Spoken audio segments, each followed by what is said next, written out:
The evidence is very clear that a great working environment is directly linked to better productivity, happier staff, and even bigger company profits. Just ask the tech giants like Google, Apple, and our partner in Sky News Real Estate, REA Group, who lead the trend of collaborative hubs, ping-pong tables, and rooftop veggie patches. Architecture and design firm Futurespace is at the forefront of modern workplace design in Australia and counts bigwigs like REA, Google and Microsoft as clients.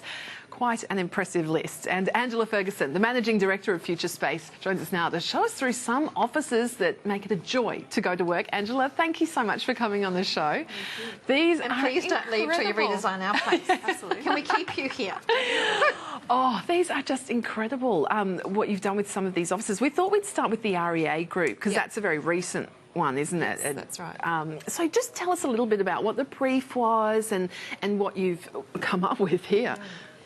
Well, the brief for REA was all about aligning the way they work with the workplace. So REA is, one of the first online classifieds businesses in the world. They started around the same time as Craigslist in around 1995, and so it's really important for them to stay ahead of their game and keep innovating and keep coming up with new ideas and new products. Yeah. So the workplace is a really innovative space where people can keep coming up with these new ideas and keep helping them stay ahead of the market. In all, I would imagine these days, especially with your client list, in every event, your work is to combine that physical environment, technology and people. It's finding that blend, isn't it? Yeah. So you don't want to lose the humanity, but you want to look cool and high-tech. Is that the greatest challenge, to blend those elements? Yeah, I think the greatest challenge is making sure that you address those three things equally. So you can't just do something that's about people. You've got to have great technology to back that up. Yeah. And then obviously the design has got to be a really important part of it as well. So those three things, we always talk about addressing them equally so that the workplace meets all the needs of that business. I just love how there's, you don't see any wires or computers or... We like to hide that stuff. Yeah. No, it's untidy. great. Absolutely. I think we've got What If now as well coming up in just a minute as well that we wanted to ask you about too. What was the brief for this one? Because obviously the building itself is so beautiful too, isn't it? It's a beautiful heritage listed building. And so with What If, so they're a really young, interesting, fun company. And the building that they'd been in previously was a really kind of bland corporate office space. So they wanted something that talked to how unique they were as a business. Wow. They had a lot of trouble with keeping their staff. They were losing a lot of people to Facebook and Google. Yeah. And the old workplace didn't really say much about all of those things that they do in terms of exploration and travel and, how young and energetic the business is. So that was a really important part of their brief. Well, that's such an important part of business, is retaining people. Yes. You want to keep people. You spend all that money training them, getting them up, getting their contacts going, and then they go, I really hate this place. Yeah. I'm too depressed to come to work. Excited about it. You lose them. Is there concrete evidence to show that a better workplace or a more exciting, innovative type of workplace will keep staff, retain staff? Yes, definitely. So we do... that's one of the biggest challenges for most businesses today is designing a workplace that's going to, keep their existing staff, make them, sort of engaged and happy and productive, but then also attract new staff because there's that big war for talent. So everything we do is about, that designing a workplace that's for the people and is about the people in the workplace. You have got all the top names. Yes. You do. All the top names. I mean, I wouldn't want to be in competition with you guys. What is it? Why is it that you're so fantastic? What is it you're... Yeah. I think at Futurespace, we really believe that people are the product of their environment. Yeah. So everything we do is kind of geared towards that. So it's we're passionate about workplace. Yeah. It seems like a strange thing to be passionate about, but we do spend a lot of time at work. We spend a third of our lives at work, so it is really important. This room we're looking at is just nuts. Yes. This is the Google. Yeah, so the Google office, so that upside-down room that you saw, the goal with that was, because it was Australia Down Under, the goal with that was that we would video conference into Ireland and to California and then invert the screen. So it looked like the guys down under were walking in on the ceiling. Brilliant. Isn't that a classic? Yeah. Do they just love it? Oh, they do. They do. So Google's all about play. And a lot of businesses recognise that play is a really important part of work because it activates different parts of your brain, and so innovation is a key goal for a lot of businesses. So if they can provide these areas for play, what that means is that people are using a different part of their brain. They're switching on different transmitters and paths in their brain, so that then leads to new ideas, new products, and so it's a very important part of work is this idea of play. Really justifies going that extra mile. Absolutely. Yes. And do people use the tyre swing? All the time. Fantastic, that's great. So what room is that one with the parrot? The parrot is a jungle room. So Google we had, because it was a really big workplace, so they had lots of different built environments that were a destination. So each destination had a different theme. So we had the Australiana theme. Oh, this is the upside down room. We had the underwater theme, we had a jungle theme. So we had lots of different themes. This is the underwater theme. So we had lots of different themes that were all about this idea of play. Textures as well. Really exciting range of textures. And this was really sustainable too. So it was really important that it was a healthy place to work too. So lots of sustainable products and materials and furniture and good air quality. And the booths.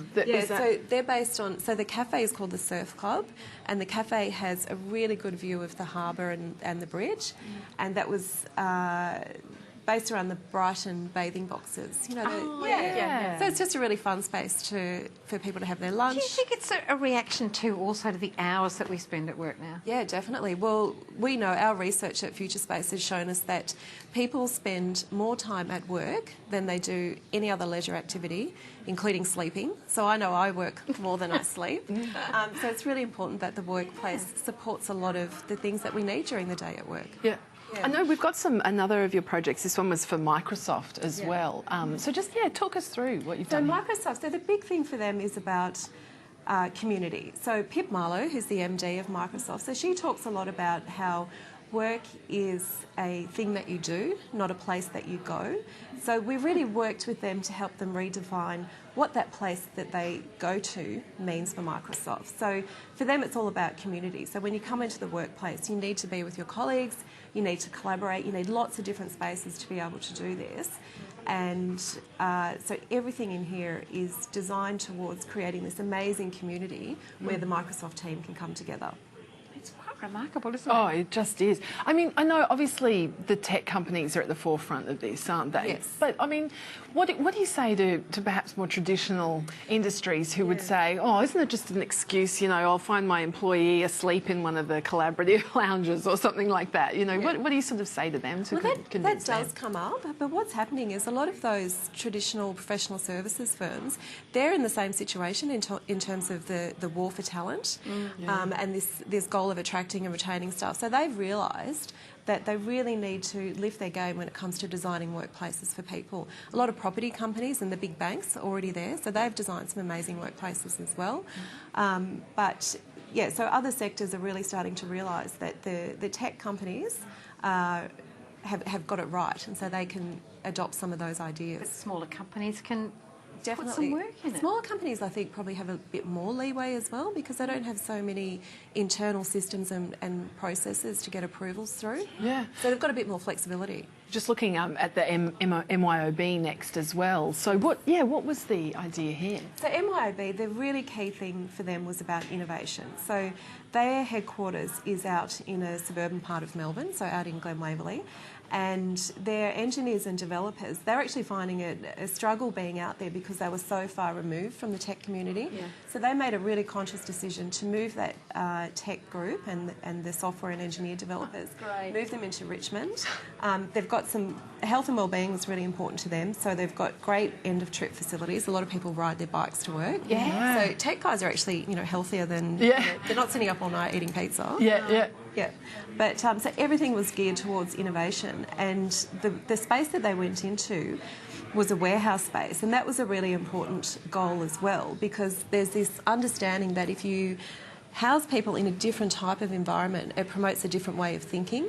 So if you're gearing towards innovation and you design an environment that has some different types of spaces, it really promotes these new paths of thinking and then leads towards more innovation in the business. You sound more of a psychologist Oh, it's than a fantastic. designer. It is, isn't it? Yeah, it is. Well, a lot of what we do is about psychology. It's about understanding people, how they behave. Yeah. That's a big, important part of what we do. Getting the most out of them. Just one quick question. With all the hot desking that goes with, you know, these sort of modern types of offices, what do you do with all the, you know, the people's stuff? You know, that do what, how do you sorry, it's We not share put a very drawer, about eloquently. 6 of us. So. Must be a big draw. What do you do in terms of that when you're thinking of layout? And it's probably a bit of a boring practical question. No, that's okay. So we do lockers, but they're not your traditional gym locker. They're a much bigger type of locker, and they'll be located in a home zone or a neighbourhood. So people still have a home, even if they're in a workplace that is about free address and more choice and a variety of spaces. They still have a home base to go to. So, you know, we are kind of creatures of habit. You would call it home. That's true, isn't it? Yeah. So we're creatures of habit. We like our stuff. We like our personal belongings, you know, to be around us. Like you belong. Yeah. So the lockers are a really key part of making those types of spaces work. Oh yeah, just fantastic and so exciting to see what's being done as well. Thank you so much. Sort of oddly unsettling. Yeah. Most of us don't work there. Yeah, it's fantastic. dream. Lovely work. Thank you so much. Thanks Very for having me. exciting. Angela Ferguson there, Managing Director of Futurespace.